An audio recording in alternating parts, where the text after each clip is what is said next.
Hey everybody, this is Pierre Quinn and you're listening to the Leading While Green podcast, where my mission is to help you live, learn, and lead with confidence. On today's episode number 15, we'll talk about what gratitude looks like when it goes viral. We'll give a shout out to all of the reviewers of the Leading While Green podcast. We'll talk about some ways you can say thank you as a leader. And we'll give you some resources to make a greater difference in 2018. So, listen up.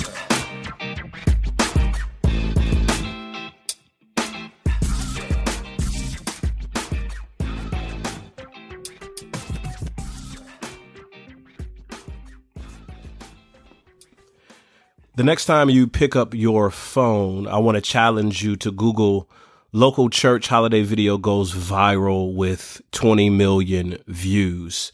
And it's from Fox 46 News out of Charlotte. And I'll put that in the show notes. So back in 2016, December of 2016, Forest Hill Church in Charlotte produced a holiday video. It was released around Christmas of 2016, a holiday video. In the video, it was simply pointing out our need for gratitude and our need to be thankful. And that video has gone viral, according to the headline of the news article, with 20 million views around the world. And it's a very simple video. In the video, and here's a spoiler alert. You can go ahead and watch it, but I'll give you the spoiler. In the video, the family is just going about its daily routine of getting up in the morning and showering and getting dressed and eating breakfast and going to work. And all through this process, you find wrapping paper on really things that we consider the mundane things of life. There's wrapping paper on the light switch, and the dad is excited because they have lights. There's wrapping paper on his coffee mug. He's excited that he could have a hot drink in the morning. There's wrapping paper on his car, and he's excited he can drive to work. And it's just wrapping paper on stuff that we often overlook, and in many cases we consider to be the mundane things of life. But really the point or the push for the video is this reminder that we should be grateful for the things that we have, especially considering the number of people in the world that don't have what we have. Just think about it. If you're able to listen to this podcast on your computer or on your smartphone, think about the people in the world who don't have access to this technology, or for whatever reason they can't afford it, or they're experiencing a natural disaster right now. Even if they have the technology, it may not be working. So you consider yourself to be privileged, consider yourself to be blessed. And just look around your house, look around your car, wherever the space that you're listening to this. Just take a few moments and look around at the things that you have, and after this podcast, just sit down for a few moments, maybe even write a list of all the things that you have that you could be grateful for.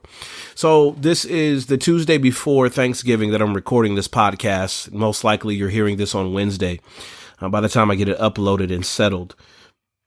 And one of the things that's really unique to me is the Thanksgiving tradition of grace, saying the prayer before the meal. Some families, they don't necessarily say a prayer, but everybody in the family goes around and says what they're grateful for. Now, as a believer, as a Christian, as a person of faith, gratitude is really built into my belief system. When I get up in the morning, before I go to bed at night, in prayer, there's always an element of my prayer of gratitude. And sometimes I'm a bit challenged by that Thanksgiving exercise, because I can tell for some people in the places that I've gone to and been around people for Thanksgiving, it almost feels like that Thanksgiving meal, and we can argue about the cultural origins and backgrounds and all of that stuff. But for that Thanksgiving meal, it almost feels like they're trying to get all of their gratitude out at one time. Get all of their gratitude out one time. They want to say everything that they're thankful for, and it takes a long time, and everybody's ready to eat, and everybody has to say something, and there's 35 people in the house, and everybody has to say something. And I'm not against that practice at all. We did it growing up in my house. We've done it with our family. So I'm not against the practice. But what I do want to challenge you is to express your gratitude, to express thanksgiving more than just one U.S. holiday a year, more than just one time before you eat on Thanksgiving Day. And what would it be like? I know a lot of people do something called a gratitude journal, where at the end of every day they write down things that they're thankful for. What would that be like? What would it be like for you to take that challenge? At the end of every day or the end of every week or before you started every week, just to write down some of the things that you were thankful for. What would it be like to record a video about it, or to write a blog post about it, or record a Snapchat video or tweet about it? What would it be like if your expression of gratitude went viral, the same way that the Forest Hill Church in Charlotte, their expression of gratitude and reminding us what we need to be grateful for went viral? Well, speaking of gratitude and Thanksgiving, it's this season for being grateful and thankful. And it's not just Thanksgiving. It really teeters headlong into Christmas and on around to the beginning of the year. And as leaders, as people who serve in a leadership capacity or who are headed in that direction soon, I wanted to give you some insight on some things that you can do for the people who work for you, volunteer from you, who you volunteer with your organization or volunteer for you, or who work under you in your roles and responsibilities. But before I jump to that, because I got a couple articles I want to share with you, but before I jump to that, I just want to say just a big shout out to everyone who has reviewed my podcast. For everyone who's reviewed the Leading While Green podcast, all 5-star ratings, really appreciative of that. And I'd love for you to take a few moments, and especially if you're listening to this on iTunes, in the podcast app in iTunes, it's really easy just to flip over and give me a review. If you want to wait till this podcast episode is over, I got you. You don't want to break your train of thought or be distracted. I got you. Just wait till it's over and hit that review. Write me a review. I would really, really appreciate it. But I wanted to shout out the people who've given me a review since I've started. And I'm just going to read parts of these, and you can see these for yourself on iTunes. But just want to shout out Big Fred. Big Fred says, take a few moments and listen, and you will see for yourself. Well, he starts it off by saying, this is a great book, great author, great leader. This man has an impression on his life to guide individuals into the best person God would have them to be. Take a few moments and listen, and you will see for yourself. I appreciate those kind words, Big Fred. I know you listen. I know this podcast has been a blessing to you, and I want to thank you for listening in the past and all the listening you will do in the future. So shouts out to Big Fred. Chip Diz says that this podcast is very informative and transparent. He says, my no-nonsense approach to leadership is refreshing and rejuvenating. He's not a new leader, but he's learning from the anecdotal stories and teachings. So appreciate you, Chip Diz. That's a good friend of mine, Chip Dizard, just a fantastic guy, entrepreneur, tech guru, all things wedding photography and videography. I appreciate that. And he's saying that even though he's not a new leader, he's found some benefit and insight from this podcast. Shouts out to Real 4, who says he's really enjoying this podcast. And he can tell I'm fleshing out the content from my book, Leading While Green, in the podcast. And he says this advice is applicable to situations that he's going through right now. And he's challenging me to do a podcast episode on Leading While Green in marriage. We'll get to it, Real 4. We will get to it. I'm trying to convince my wife to come on and do that podcast with me. So hopefully she'll catch on to the idea, and I can bring her on. Philosopher, appreciate you for giving 5-star review, saying it's fantastic. He says he loves that the podcast is informative. It's filled with information and it feels personal. He said it feels like I'm having a conversation with him. And I really appreciate that feedback. Yeah, that's one of the things that I'm going for. I listen to a handful of podcasts, and I really love the podcast where it feels like the person hosting or the person's hosting are having a conversation with me. So I'm glad, Philosopher, you feel that way. Bishop D313 says, very well done. Having listened to all the episodes up to this point, I found it to be thought-provoking, informative, and extremely relatable. And he loves the 30-minute time frame. Yeah, Bishop D313, try to keep it within 30 minutes. Sometimes when I listen to podcasts, an hour seems like seems like a little bit too long. I've listened to some podcasts where over an hour and it was great content all the way through, but I think I do have a rather shorter attention span. So I'm recording this thing with me, with me in mind. And I'm glad that it works for you. And I appreciate the 5-star review. Mr. Jakes says, if you don't take your leadership responsibilities lightly, this is definitely a podcast you want to subscribe to. He says, every week I've been taught a principle that I can implement immediately. He says it's relatable, transparent, entertaining. Man, thanks, Mr. Jakes, for that 5-star review. Really appreciate your listenership and your support. Rich D. Mart says, a mentor once told me there are 2 types of people, those who have to say something and those who have something to say. And he says Pierre Quinn has something to say. More than that, it's something leaders need to hear. Rich D. Mart, I appreciate you, man. You don't have to give me 30 minutes of your time to tune into this podcast, but you do. And it's really encouraging to me to know that you are listening. The Emboldened podcast says he loves the podcast. The lessons are very practical and applicable. It's a must listen.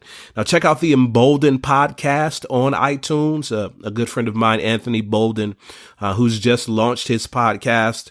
He's a few episodes in, but you can already tell that he's going to dig deep in that thing and give you some insights. And I'm listening to yours too, Emboldened podcast, and been listening to yours. Appreciate it, what you're giving to your listeners. And I appreciate you listening to my podcast and us being able to trade insights. EC3MD says, great podcast. I listen to it in the gym to help justify all the time I spend there. He says he feels like LiAngelo Ball not having to pay for this great resource. Okay. If you don't get that joke, I'm not going to share it with you. Hopefully you'll figure it out. But he says what separates this podcast from others is the host's transparency. EC3MD, man, you don't have to give me 30 minutes of your time when you're in the gym, but you do. And I appreciate it. Just want to say shouts out to you and everyone who's listened. I know hundreds of you have listened to the podcast and you haven't reviewed it. Leave me a review on iTunes. I would love to read your review. I would love to say thank you for your review to all the listeners of this podcast. So leave me a review on iTunes when you can. And again, shouts out, thanks to everyone who listens to this. So for me, reading this reviews, it leads into some of the ways that you can say thank you as a leader. And I just publicly affirmed and valued those who listened to the podcast. And they were able to hear for themselves how much, if they're listening, hopefully you are, how much I appreciate them. So I came across this article in, where is the article? Came across this article in Inc. magazine, 4 things your employees want more than a raise, and that won't cost you a cent. And you can check this out. I'll put this in the show notes as well. And one of the things that the author points out in this story is that, well, in this article, not a story, but an article, the author says that employees really want, even more than a raise, they want an employer they can be proud of. They want an employer they can be proud of. And they said, when asked what factor would most improve their feelings about their jobs, 47% of employees said they wanted to work for a company whose culture is aligned with my values, whose culture was aligned with my values. So one of the things that we have to consider as leaders is in showing gratitude to the people who work for us or who volunteer for us or who we are leading at any particular time, is, are we creating the culture in our organization that the people can be proud of? When people ask them where they work, do they begrudgingly offer that information? Or is it something they're excited about because because a culture has been created at the job that lets everybody know that the employee cares, that the organization that they're volunteering for actually cares about them and is thinking about them. And you're not just a number, you're not just an access code, you're not just a person getting a job done, but you're a part of something that not just appreciates the people that work for or volunteer for the organization, but a part of an organization that's actually making a difference. And one of the ways as a leader you can show gratitude to your people is by developing the culture in your organization that this is a place that you can be proud of. We want you to be proud that you work here. We want you to be proud that you volunteer for this organization.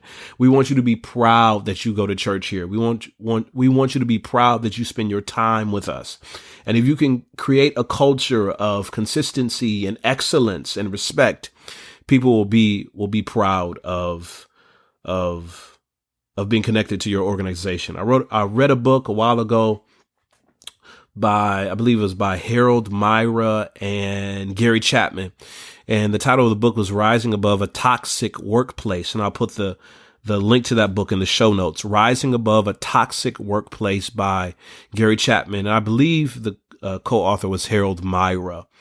And one of the things that they talked about in their book was that often, not all the time, we don't want to make a broad, super general statement that we say encompasses everyone. But often they suggested in their book that when an employee is asking for a raise, that's really the last step in a whole host of behaviors that the employee is exhibiting before they're really out the door. And they argue that, and everybody wants to make more money. Let's be honest about that. But they argue that oftentimes a raise is the only time an employee feels like their work is valued or they get recognition.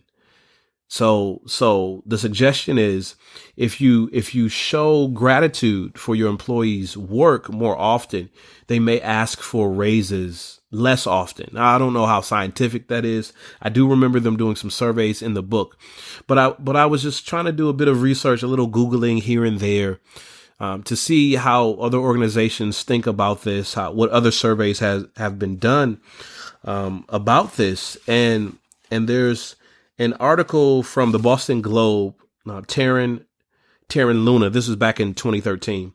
It says appreciation more important than pay, employees say.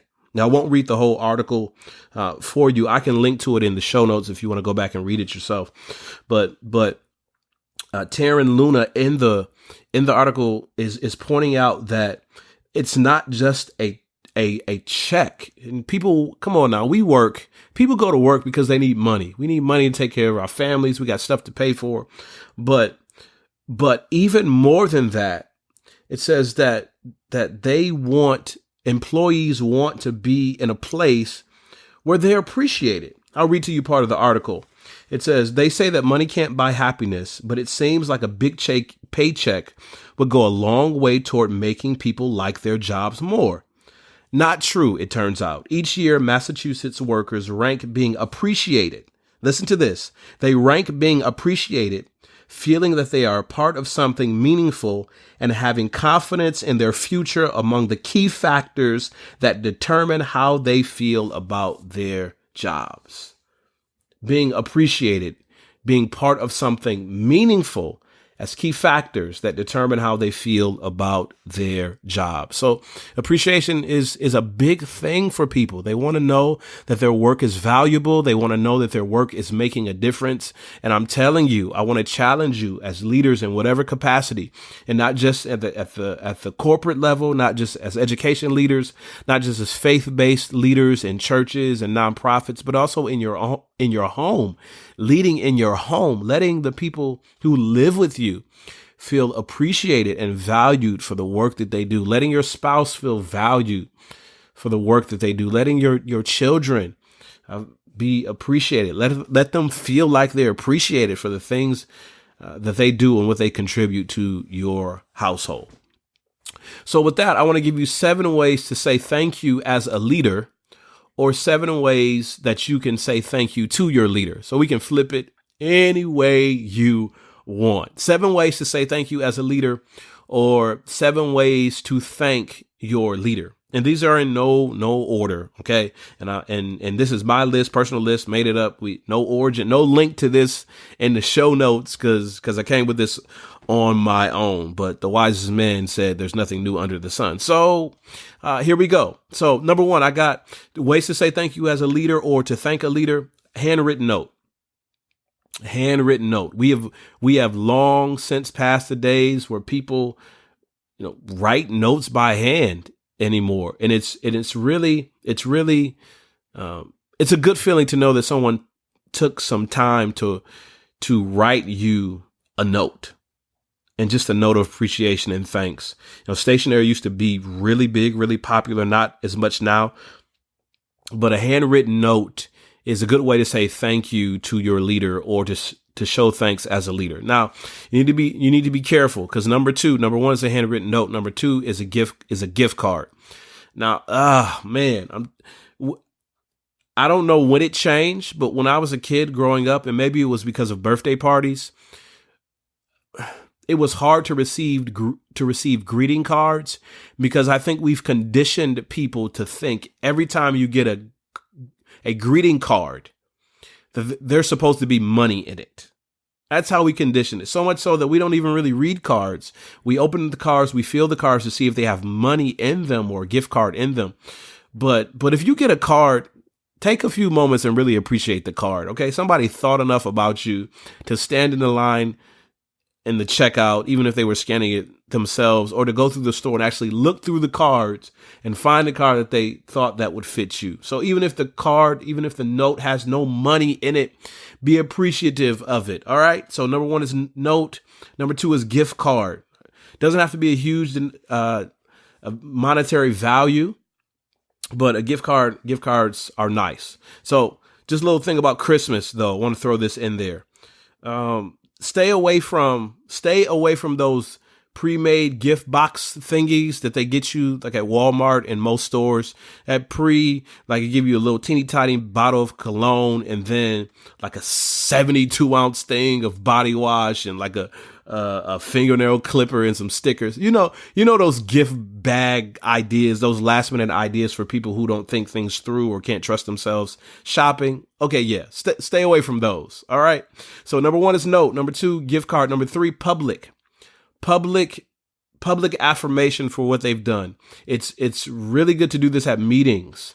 If you meet with your staff on a regular basis, just say thank you. Say thank you for what they do, for what they contribute to the organization, and let everybody know. Number four, this is more in the digital modern way, an email to say thank you. 2, 3, 4 lines just to point out something that someone has done, a project they've worked on, an event that they helped pull off, or the way that you've seen them working with other people, and shoot them an email. It might take 2 or 3 minutes of your time, but as a leader, it can help the people who are working with you to feel really valued, really appreciated. And remember, appreciation, according to the Boston Globe, appreciation is more important than pay. All right. Number 5, one-on-one conversations, pulling somebody to the side and just chatting with them for 3 or 4 minutes and saying, hey, I really appreciate your work on this project. I really appreciate how you led the meeting or led the team in my absence. I really appreciate how you keep everybody on the same page. This requires you to be observant. All the things require you to be observant, but especially in a one-on-one conversation, it requires you to have been observant about what's going on so that you can reference it in the one-on-one conversation. Number 6, a good way to say thank you to your leader, or to say thank you as a leader: food. Everybody likes food. Okay. Most people like food.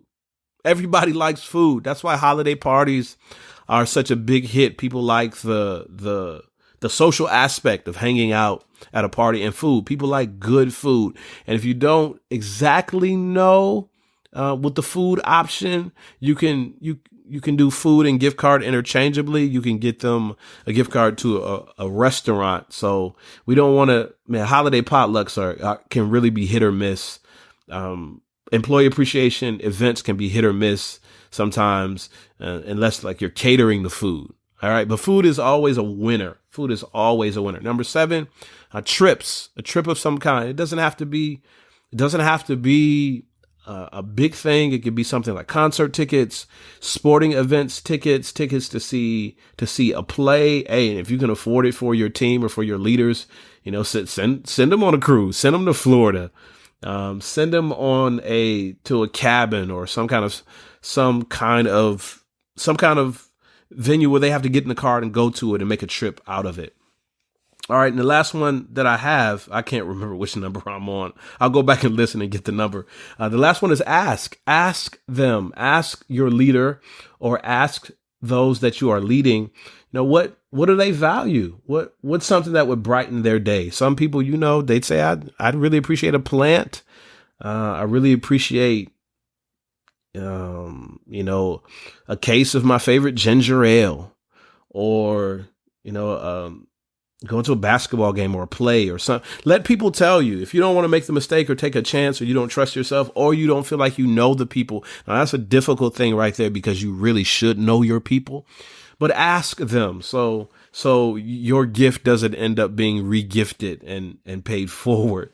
Nothing wrong with regifting. I'm not one of those people at all that say there's anything wrong with regifting, but I'm also a firm believer of asking people or picking something neutral that you can't really lose on. So that's some ways to say thank you as a leader, or to thank your leader.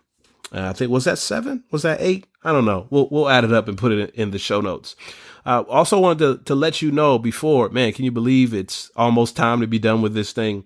Want to let you know, I want to thank you for listening, and I want to help you be a better leader in 2018. So download my 2018 Leaders New Year Action Guide. That's prcquinn.com/takeaction18. Man, 50 pages of content packed in there, packed stuff to help you make better decisions. And I also want to give you the opportunity to check out my new leadership course. In 2018, I'm going to be developing a new leadership course. I'm giving 25 people the opportunity to partner with me, to help me build this thing, to help me train you as a leader for free. That's right, for free. I've worked in colleges and universities and nonprofits and corporate settings, and I want to train 25 leaders for free. But you got to apply. You have to apply, and you have to apply with a video. I'll put a link in the show notes with more information, but there's a couple of questions that I need you to answer about your leadership journey, and to make a video about that, upload it to YouTube or Vimeo and send me a link. But that's all in the application process, and that's prcquinn.com/lead18. That's prcquinn.com/lead18. And of course, I'll put this in the show notes. This is going to be an incredible course.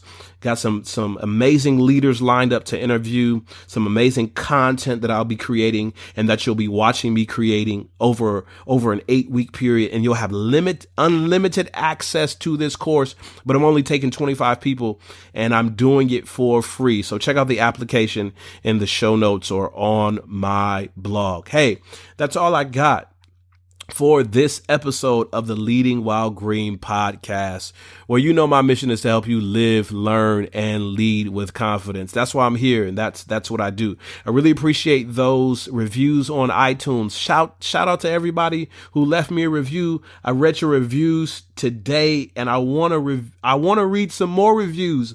I want to publicly say thank you to everybody who supports my podcast and supports my efforts to help you become a better leader. Check out the show notes. I know we talked about a lot of stuff today. We talked about books and articles and gratitude and action guide and my free leadership course. And I want you to take advantage of everything that I got to give you, because I'm here for you, and I want to help you become the best leader you were called to be.